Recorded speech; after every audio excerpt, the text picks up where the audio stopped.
Hola chicos, espero que se encuentren muy bien. Hoy es viernes 5 de junio y en la clase de historia abordaremos lo siguiente.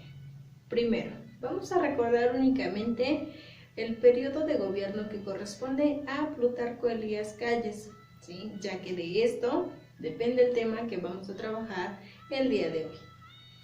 Segundo, iniciaremos con un nuevo tema, el cual se llama Rebelión Cristera y está justamente relacionado con lo que acabo de mencionar.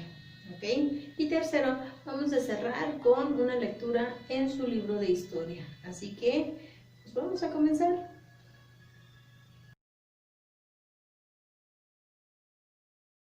La clase anterior abordamos el periodo de gobierno de tres personajes principales, los cuales habían ocupado la presidencia de nuestro país, y ellos fueron Venustiano Carranza, Álvaro Obregón y Plutarco Elías Calles. ¿Sí? Este último es muy importante porque una característica que tenía pues, era que él no creía en la religión, y justamente eso desató todo lo que vamos a ver a continuación. Lo que él pretendía era acabar con el fanatismo religioso que había en nuestro país, lo cual evidentemente ocasionó varias guerrillas, acabando con la vida de muchos mexicanos. Hoy vamos a recordar un poco sobre el periodo de gobierno de Plutarco Elías Calles y cómo desencadenó lo que se llamó la Rebelión Cristera. Así que pongan mucha atención. Plutarco Elías Calles nació en Guaymas, Sonora, el 25 de septiembre de 1877. Fue hijo natural de Plutarco Elías Lucero, un hombre alcohólico e inconstante, proveniente de una familia de buena posición económica. Elías Calles se recibió como maestro en 1894 y se dedicó a la enseñanza en Hermosillo y Guaymas. Sin abandonar la docencia, intentó tener éxito como agricultor y comerciante. Desde joven empezó a beber, como su padre, pero logró dejar el alcohol en 1899 y en ese mismo año se casó con Natalia Chacón. Hacia 1903 comenzó a cultivar las tierras de su padre, el rancho de Santa Rosa, pero dejó esas labores 3 años después. Entonces se trasladó a Agua Prieta, donde el gobernador maderista José María Maytorena lo nombró comisario y se encargó de la aduana. Después de la decena trágica, Elías Calles se aplicó a reclutar voluntarios contra el gobierno de Victoriano Huerta en Estados Unidos.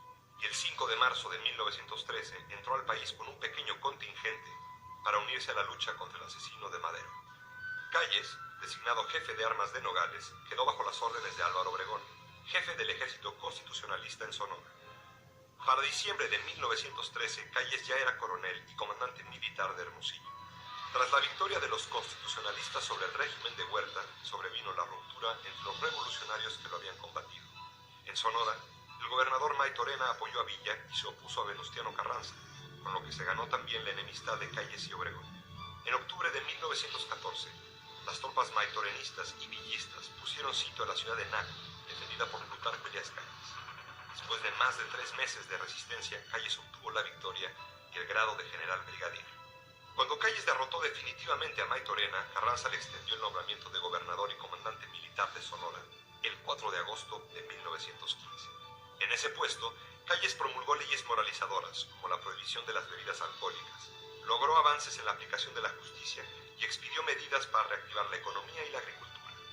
Abrió escuelas para huérfanos, como si quisiera prevenir el abandono que él mismo había sufrido. Además, expulsó al clero del Estado en un acto que presagiaba el mayor conflicto armado de su vida, la Guerra Cristera. En la rebelión de Agua Prieta en 1920, Calles apoya a Obregón contra Carranza. Asesinado este en mayo, los dos sonorenses se convirtieron en las dos máximas figuras de la revolución. Tenían temperamentos opuestos, pero se complementaban. Obregón era jovial, intuitivo, contradictorio. Calles, lo contrario, introvertido, serio, reflexivo, congruente. La historia y la política, más que la simpatía y la amistad, los vinculó. Tras la borrasca de la rebelión de la Huertista, el 1 de diciembre de 1924, Calles tomó posesión como presidente. En su periodo, que abarcó los años de 1924 a 1928, Calles trató de repetir lo que había experimentado en Sonora como gobernador. Quiso modernizar al país y reconstruir sus instituciones. El régimen de Calles racionalizó los presupuestos y mantuvo las inversiones productivas y sociales. Se impulsaron los transportes, terminando el ferrocarril Sur Pacífico que unía Nogales con Guadalajara. Se inauguró también la carretera México-Puebla, la de Pachuca y después la de Acapulco. Se elaboraron leyes y campañas de salud pública, se exaltó el deporte y, como en Sonora, se declaró la guerra al alcoholismo. Desde el principio de su mandato, Calles no conoció la paz con el clero. En 1926, ante el cierre de escuelas religiosas y la expulsión de sacerdotes extranjeros, la Iglesia decidió suspender el culto público. Los obispos no llamaron a la rebelión, pero la rebelión estalló sin su consentimiento. En el occidente de México, una buena parte del pueblo campesino se levantó para defender su religión. Por 3 años, los cristeros practicaron una guerra de guerrillas similar al zapatismo. Con una gran caída en la producción agrícola, 200.000 emigrados y 70.000 muertos, se trató de uno de los conflictos armados más sangrientos y dolorosos de la historia de México. Calles, el reformador norteño, no entendía ni justificaba lo que llamaba fanatismo del viejo México. Al momento de la rebelión cristera asomaba ya un problema más en el horizonte: la sucesión presidencial. En 1926 sonaba la vuelta de Obregón, aunque el lema revolucionario por el que habían peleado era lo opuesto a la reelección. Aunque Álvaro Obregón resultó electo, fue asesinado antes de tomar posesión del cargo. En su último informe, después del asesinato, Calles condenó al reeleccionismo y favoreció la elección de Emilio Portesil como presidente interino. Enseguida, el jefe máximo de la revolución, como se empezó a llamar a Plutarco Elías Calles, lanzó su gran proyecto político: la creación del Partido Nacional Revolucionario, antecesor del PRI.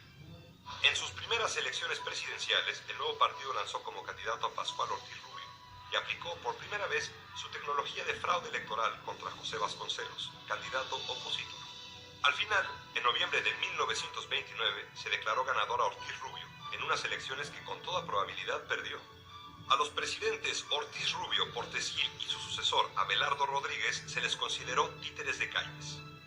Por eso, a los años que corren entre 1928 y 1934, dominados en realidad por el jefe máximo, se les llamó el Maximato. En 1934, Calles propició la llegada a la presidencia de un michoacano a quien tenía mucho aprecio, Lázaro Cárdenas. Se creía que se trataba de una etapa más del Maximato, pero Cárdenas logró limitar el poder del sonorense y terminó expulsándolo del país en 1936. Calles vivió exiliado en San Diego, California, 5 años, hasta que en 1941 el presidente Manuel Ávila Camacho lo invitó a regresar a México en un momento que demandaba unidad nacional por la Segunda Guerra Mundial. De vuelta a la patria, Calles se retiró de la vida pública. En privado, practicaba religiosamente el espiritismo y 2 semanas antes de fallecer, en 1945, afirmó creer en un ser supremo. Como gobernador y presidente, Calles quiso desterrar la fe e instituir a la razón. Al final, en la hora más oscura, intentó dialogar e interrogar a los muertos. Bueno, pues de Plutarco Elías Calles podemos retomar varios puntos, ¿sí? El primero es que pues él también era maestro, ¿sí? Y a lo largo de su vida, pues él tenía muy claro que no creía en la religión. Ya siendo presidente, lo que quiso hacer pues era acabar con ese fanatismo. Desafortunadamente para los mexicanos, pues fue una situación que hizo enfrentarse a diversas guerrillas, ¿ok? Plutarco Elías Calles expulsó al clero extranjero. El clero son las personas que forman parte de la iglesia, como los sacerdotes o las monjas. Bueno, pues Plutarco Elías Calles los expulsó y cerró también las escuelas católicas. Bueno, pues esto ocasionó mucho enojo en los mexicanos, que lo único que querían pues era defender su religión, defender su fe. Sin embargo, pues esto ocasionó muchas muertes en los mexicanos. Vamos a escuchar un poco sobre qué es la rebelión cristera. Saludos a todos, espero que estén muy bien. Yo soy tu amiga Rocío Carreón y el día de hoy te hablaré sobre la rebelión cristera, así que pon mucha atención. La Revolución Mexicana había dejado en extremas situaciones al país y cuando comenzaba a recuperarse, estalló uno de los conflictos civiles más sangrientos de su historia, la rebelión cristera. Los laicos callistas, seguidores del presidente Plutarco Elías Calles y los católicos se atacarían los unos a los otros tras la reforma constitucional del gobernante, en la cual se atentaba contra el principio liberal promulgado por Benito Juárez en 1860, que era la libertad de culto. Después de la aprobación de la Ley Calles, los cristeros, con el lema de Viva Cristo Rey, iniciaron una de las más grandes luchas contra el gobierno. En esta guerra no había consideraciones. En la Constitución de 1917 se limitó la influencia de la Iglesia y la intervención de sus miembros en los asuntos políticos.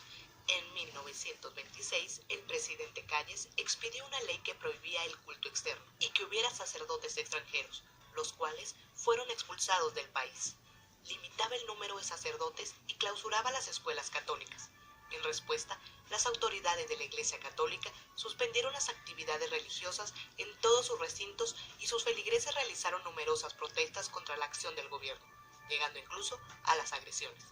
El conflicto creció y se convirtió en una rebelión armada, conocida como Guerra Cristera, que se extendió por varios estados del centro-occidente: Michoacán, Guanajuato, Jalisco, Colima, Nayarit, Zacatecas y Aguascalientes. Soldados y rebeldes murieron en campos de batalla. A mediados de 1929, un acuerdo puso fin a este sangriento enfrentamiento. La Iglesia Católica acordó no participar en la vida política del país y reconoció la autoridad del gobierno federal. A su vez, el gobierno se comprometió a devolver los templos ocupados y permitir la reanudación de los cultos. El enfrentamiento duró de 1926 a 1929 y dejó un saldo aproximado de 250,000 pérdidas humanas. La rebelión cristera se puede dividir en dos: en los católicos, conformados por obispos, cristeros, intelectuales y combatientes armados, mientras que en la otra parte estaba el gobierno, el ejército federal, y aunque parezca increíble, también había un sector campesino que los apoyaba. Definitivamente, pensar que después de la independencia y la revolución, México se seguiría enfrentando a nuevos conflictos de manera interna. Desafortunadamente, así fue. Durante el gobierno de Plutarco Elías Calles, se frenó mucho la religión, puesto que él no estaba de acuerdo. Así que expulsó a todas las personas que formaban parte de la iglesia, pero que no eran mexicanos, y dando así como resultado a esta guerra que se llamó Rebelión Cristera. Esto duró de 1926 a 1929. Fueron 3 años donde se enfrentaron de maneras muy sangrientas, y donde desafortunadamente se perdió la vida de aproximadamente 250,000 personas. La rebelión cristera podemos agruparlo en dos partes. De un lado estaban todas las personas católicas, creyentes y que defendían su religión y su fe, y del otro lado estaba el gobierno, que también había cierto grupo de población campesina que apoyaba al gobierno. Estos dos grupos se enfrentaron, dando así una de las peores etapas para nuestro país, provocando muchas muertes. Después surgió un acuerdo entre la iglesia y el gobierno, dando como resultado la separación, donde la iglesia acordaba ya no mezclarse tanto en las decisiones del ámbito político, sino que eso le correspondía al gobierno. Así fue como logró separarse un poco la iglesia y el gobierno. También es importante mencionar que actualmente tenemos una libertad de culto, donde existen muchísimas religiones y cada persona es libre de elegir o no elegir alguna. Eso también es válido, ¿sí?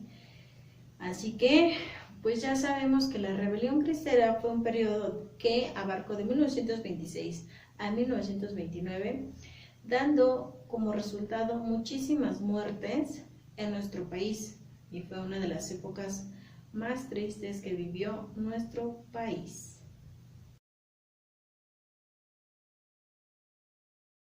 Bueno, chicos, estamos casi por terminar la clase, pero antes vamos a analizar una página en su libro, página 121. El título es La Rebelión Cristera, ¿sí? Está muy cortita, son solamente 2 párrafos. Recuerden que es muy importante identificar las ideas principales y subrayarlas, de preferencia con un marcatexto. No subrayen todo, ¿sí? Es solamente las ideas esenciales. Bueno, comencemos a leer. En la Constitución de 1917 se limitó la influencia de la Iglesia y la inversión de sus miembros en los asuntos públicos.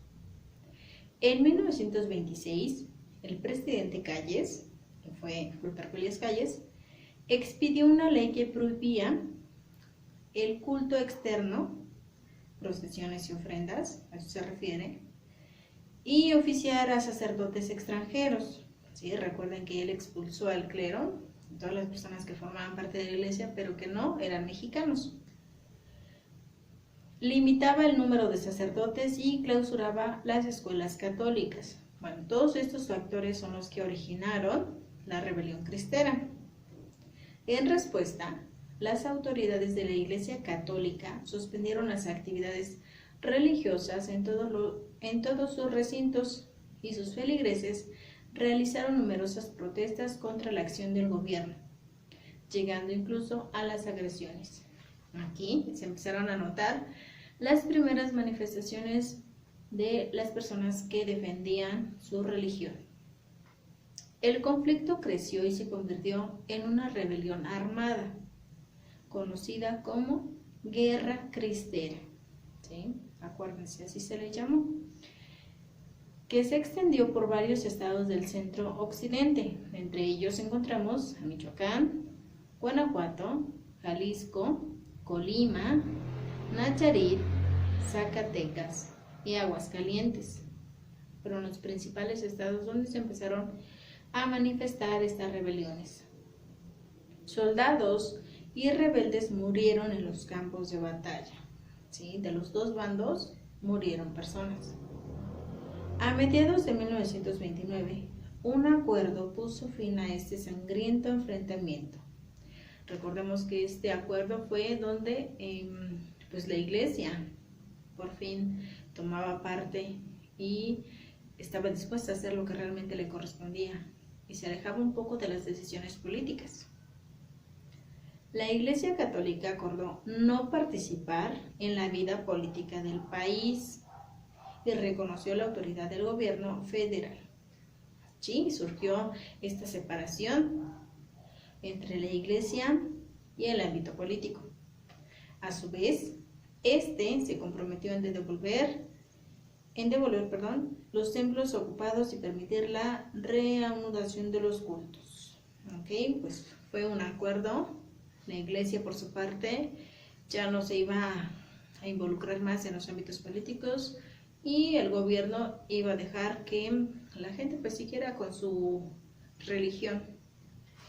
Y en la parte de abajo solamente viene una imagen donde dice: la guerra cristera fue un conflicto armado que se originó durante el gobierno de Plutarco Elías Calles.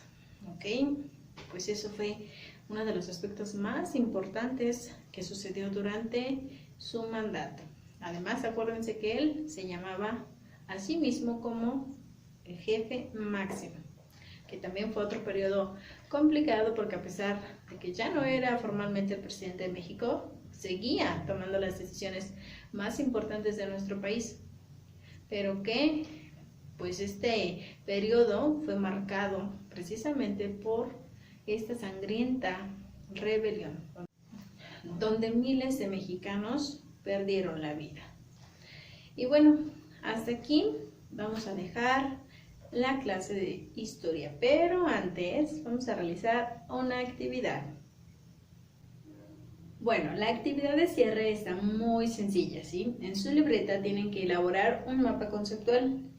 Este mapa debe contener la siguiente información: ¿qué fue la Guerra Cristera? ¿De qué año a qué año se llevó a cabo? ¿Cuáles fueron los principales estados que se vieron involucrados? ¿Cuáles fueron las causas y cuáles fueron las consecuencias? ¿Ok? Estos son los datos que debe de llevar su mapa conceptual. Acuérdense que son las ideas más esenciales. Y bueno chicos, ahora sí finalizamos nuestra clase de historia. Recordemos que en esta clase hicimos lo siguiente. Primero, iniciamos con un breve repaso sobre lo que fue el periodo de gobierno de Plutarco Elías Calles. Segundo, iniciamos con un nuevo tema que fue la rebelión cristera, misma que se desató a raíz del gobierno de Plutarco Elías Calles. Finalmente, trabajamos una página en su libro y queda pendiente la actividad del mapa conceptual, ¿sí? Yo los estaré esperando más tarde por medio de Zoom. Mientras tanto, espero que se porten bien, cuídense mucho y que tengan un excelente día. Bye.